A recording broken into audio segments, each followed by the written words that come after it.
In Season 1 of The Story of Stuff, we looked at a system that creates way too much stuff and way too little of what we really want.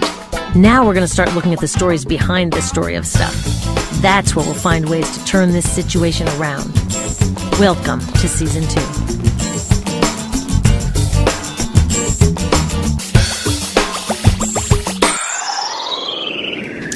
Ever since I learned where our stuff really comes from and how this system is trashing people and the planet, I've been trying to figure out how we can change it.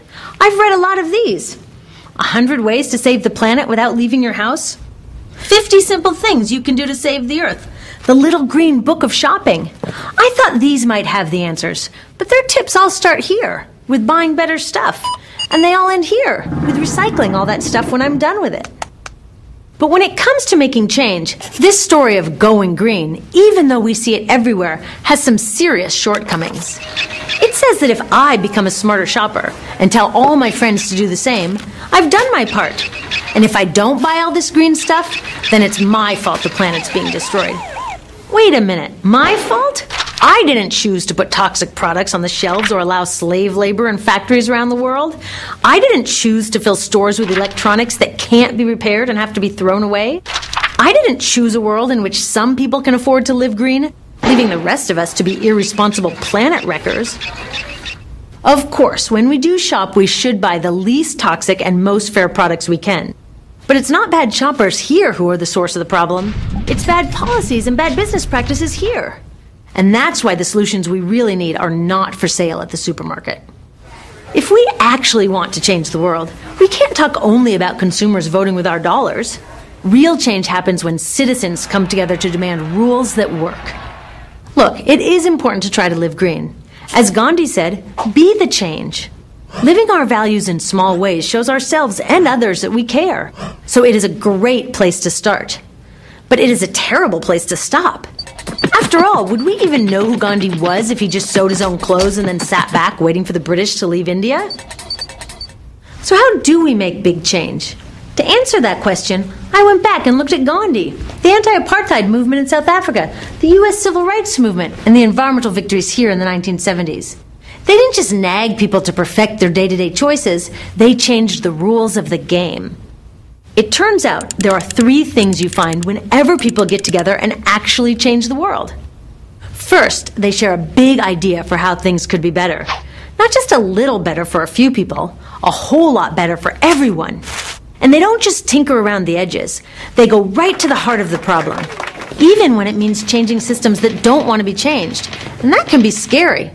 Hey, millions of us already share a big idea for how things can be better. Instead of this dinosaur economy that focuses only on corporate profits, we want a new economy that puts safe products, happy people, and a healthy planet first. Duh! Isn't that what an economy should be for? Trying to live eco-perfectly in today's system is like trying to swim upstream when the current is pushing us all the other way. But by changing what our economy prioritizes, we can change that current so that the right thing becomes the easiest thing to do. Second, the millions of ordinary people who made these extraordinary changes didn't try to do it alone. They didn't just say, I will be more responsible.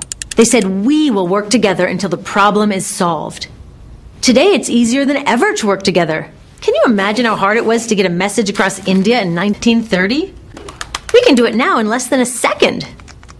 Finally, these movements succeeded in creating change because they took their big idea and their commitment to work together, and then they took action. Did you know that when Martin Luther King Jr. organized his March on Washington, less than a quarter of Americans supported him? But that was enough to make change because those supporters took action. They did stuff. Today, 74% of Americans support tougher laws on toxic chemicals. 83% want clean energy laws. 85% think corporations should have less influence in government. We've got the big idea and the commitment. We just haven't turned it all into massive action yet. And this is our only missing piece. So let's do it. Making real change takes all kinds of citizens, not just protesters. When you realize what you're good at and what you like to do, plugging in doesn't seem so hard. Whatever you have to offer, a better future needs it.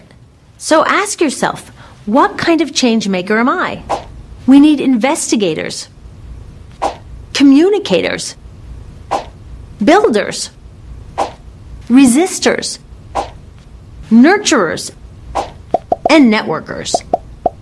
At storyofstuff.org, you can explore these types of changemakers and find your first or your next step to take action. Being a responsible citizen starts with voting. That's one of those basic things that everyone's just got to do.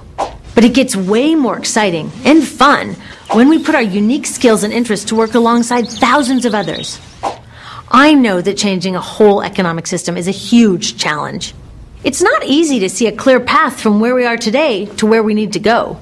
And there's no 10 simple things we can do without leaving our couches. But the path didn't start out clear to all these guys either. Dr. King said, faith is taking the first step even though you don't see the whole staircase. So they worked hard to get organized, practiced the small acts that built their citizen muscles, and kept their focus on their big idea. And when the time was right, they were ready. It's time for us to get ready too. Ready to make change and write the next chapter in the story of stuff.